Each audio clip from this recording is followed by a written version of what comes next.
Hello, welcome to an introduction to Poisson Statistics. In this video, we will be walking you through the basic physics fundamentals behind Poisson Statistics.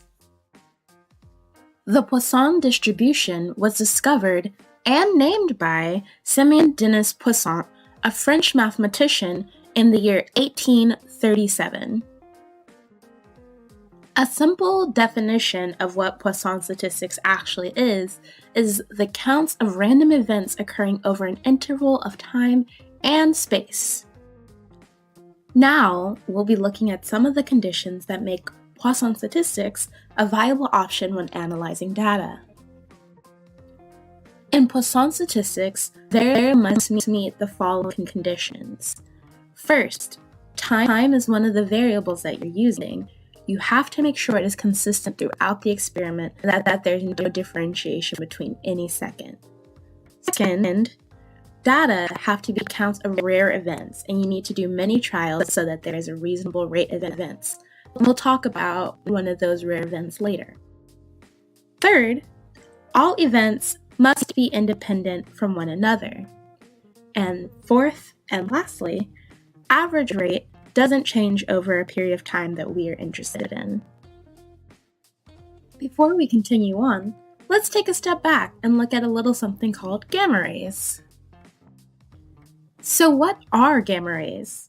Well, they have the smallest wavelengths, they produce the most energy in the electromagnetic spectrum, and they are produced by the hottest and most energetic objects. For example, on Earth, gamma waves are actually created by nuclear explosions and lightning, both of which are very hot and very energetic. So what does Poisson statistics have to do with gamma rays?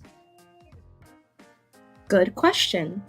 The gamma rays emission process is random, which means one emission does not determine when the next emission will occur, which makes it ideal for using Poisson statistics.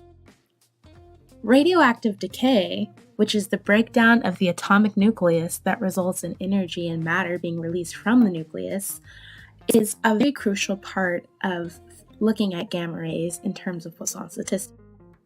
How does radioactive decay apply to gamma rays? Well, the randomness of the emission is a natural property of radioactive decay. Yet, we are still able to develop a distribution model that gives us the average and standard deviation in a fixed interval of time, and that is what we call Poisson statistics. Here, we can clearly see the Poisson distribution formula, where t equals the size of the segment of the space of interest, x equals the number of success in unit segment of interest, lambda equals expected number of successes in a segment of unit size, and e equals the base of the natural logarithm system, 2.7128. So what are some other real-world examples of Poisson statistics? Well, we can use it to look at the number of defects in the mechanical system of an airplane, or to measure the number of calls in an hour at a call center. It's often used in survival studies, insurance, and quality control. Why is Poisson statistics important? Well, it is a model that is used to be able to measure the number of random events that happen in space, time, volume, or in other dimensions, which can be really useful. Thanks for watching our video. Hope you learned something great.